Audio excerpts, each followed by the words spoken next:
Sunog na naman mga kapuso, 50 pamilya ang apektado ng sumiklab na apoy sa Payatas, Quezon City. Dagdag pasakit sa mga bumbero ang panahon. Nakatutok live si Rafi. Rafi. Emil, kasagsagan naman din ng init ng araw kanina nang sumiklab na ang sunog dito sa Barangay Payatas A sa Quezon City. Bagamat napigilan yung tuloy ang pagkalat ng apoy, humigit kumulang 50 pamilya pa rin ang apektado ng sunog.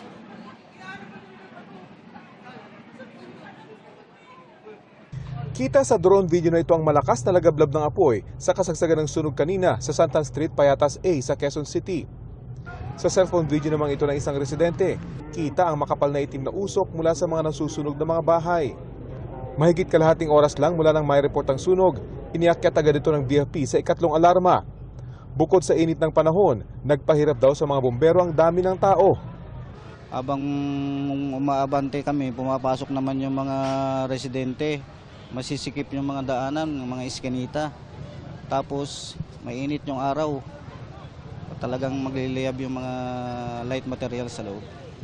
Halos 40 bumbero ang rumisponde sa sunog, kaya nakontrol ang apoy pasado alas 2 ng hapon. Idineklara itong fire out ng 3:06 p.m. Sa kuhang ito ng aking drone, makikita ang mga bumbero at ilang sibilyan sa mga bubungan ng bahay. Pilit na sinasalba ang mga bahay na hindi pa inaabot ng apoy. Yun yung mga prinotektahan namin kasi ang hangin papasok sa loob. Kaya doon kami umabante, doon kami umatake para hindi na lumaki yung sunog. Isa sa mga nagpapasalamat ang pamilya ni Trixie. Kung hindi raw naisalba ang kanilang bahay, tiyak damay ang hilera ng mga tindahan ng school supply sa lugar. Isang bahay na lang po. Buti na lang po yung bahay dun sa likod is bato, kaya hindi po agad kumalat. Pero ang bahay nila Miko, isa sa mga unang natupok. Wala raw silang naisalba. Nagsimula sa kapitbahay namin, sa bubong daw eh. Tapos hindi ko na alam kung ano nangyari. Biglang lakas talaga agad ng apoy. Sabi ko, bumbero na, hindi na talaga kaya.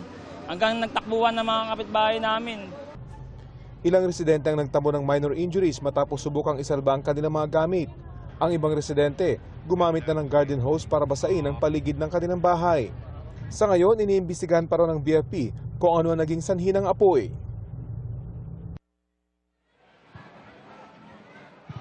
Inasikaso naman agad ng lokal na pamahalaan ng Quezon City itong mga nasunugan na pansamantalang narito ngayon sa covered court ng Barangay Payatas A. Lahat sila ay humihingi ng tulong partikular ng mga personal na gamit dahil karamihan ay walang naisalba sa bilis na pagkalat ng apoy. Yan ang latest mula dito sa Barangay Payatas A. Emil? Maraming salamat, Rafi Tima.